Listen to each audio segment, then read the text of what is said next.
At Leiden and throughout the country, the first days of the new school year look and sound very different. Instead of hustling out the door and boarding a bus, students have arrived at school by simply sitting up and logging on. And instead of hurrying along the hallway to the next class, they have been moving from English to autos with a few taps on the touchpad.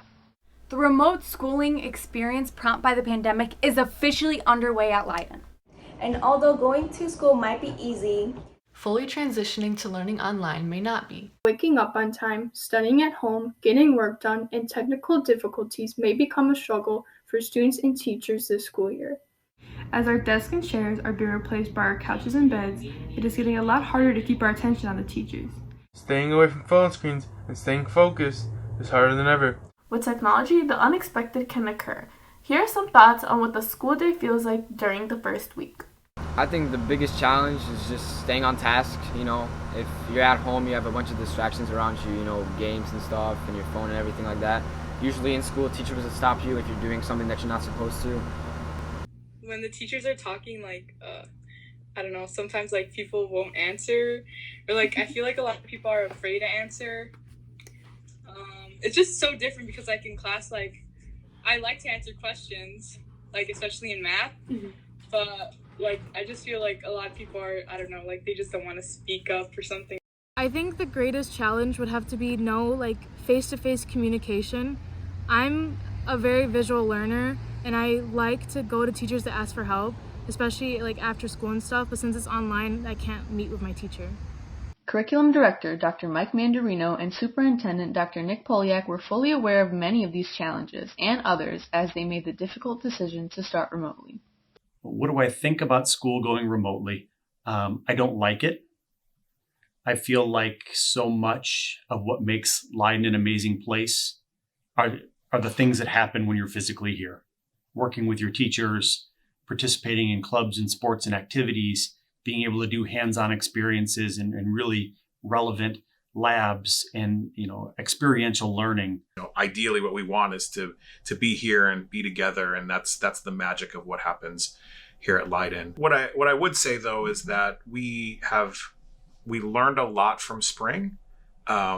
We've done a lot of planning to deliver enhanced remote learning in ways of using synchronous time and trying to build a schedule that's flexible for students and provides lots of opportunities for you to continue to connect with each other in small groups, and your teachers have worked hard to develop structures so that you can be together in small groups, do some individual work, but then also come together as a whole class and build that community so that when we do come back, a lot of that community is already built. So while we are remote now, I think it's also important that we're always thinking about that potential and opportunity for when we are able to come back, that learning continues, and those really awesome things that happen here in Leiden will start to come back for all of us at some point. I was here by myself on a day at the end of last year, and I was walking through the building, and I walked through the 152 hallway at East Leiden. And if you're familiar with the hallway, there are a bunch of really, really nice pictures up there of student activities, and each one has a letter on it, and it spells out #LeidenPride as you walk down the hallway. And I had this realization that everything in those pictures all went away because of COVID-19 temporarily, but they all stopped. There's pictures of culinary students and students competing in athletics and assemblies and all these wonderful things that are the memories of what high school is. And it just hit me when I looked at those pictures that none of those things are happening right now. And so all of that is on hold while we do this remote learning. I think it was the right decision to make based on everyone's health and safety and the metrics that we're tracking. So I think it was the right decision to make, but I don't like it because I don't like everything that it takes away from the high school experience. Indeed, our reporters found that the pandemic has interfered with students' plans for the year in a variety of ways that extend well beyond the classroom. As a senior, the biggest struggle would be not having those last few moments that you get in your senior year, like prom, even Spirit Week and stuff like that. like just being able to have your last time doing something in high school. I won't be able to get that face-to-face experience. I'm also in after-school clubs with music, like chambers, and as of right now, we haven't heard of anything of like what's going on with that. I'm especially gonna miss social events like homecoming and all that kind of stuff, no doubt about it. But other than that, I thought e-learning was gonna be a lot worse than it actually is, so I'm rather surprised of how smoothly it's going. But yeah, I definitely wish I was back in school. Oh my god, I just feel horrible. Like, I want to go back to school. It's my senior year. Like, I would maybe been able to make more friendships. And I wish we didn't have e-learning. Like, I would have wanted to go back to school, and it makes me sad. Despite the current struggles and the ones ahead, students and staff already are finding solutions and silver linings when it comes to remote learning. Teachers are still putting the same amount of enthusiasm and effort as their regular classes, so they'll think of creative ways to kind of engage the class the best they can, despite being over the computer. The students are showing up. We didn't know what was going to happen Monday morning. How many kids are going to show up? What problems are we going to encounter with technology or otherwise?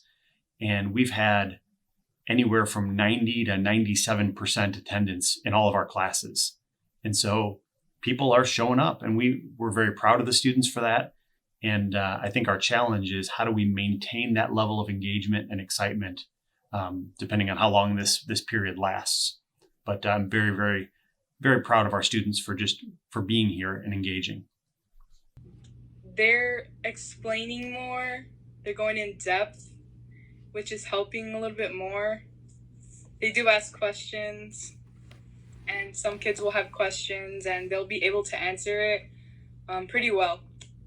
Our staff and our faculty have been amazingly responsive and really eager to figure out what the structure is and then try to move forward and really deliver the best possible instructional materials and best instructional environment that they can. Compared to last school year, I would say Leiden really changed up the way that we have our classes and stuff online, and I would say they made it less stressful. Teachers are being so understandable and being so flexible with everything.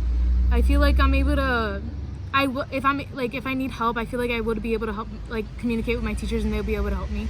So teachers are doing really well in the circumstances that we're in. The weeks and months ahead will certainly prove challenging, but the Leiden community seems ready to respond.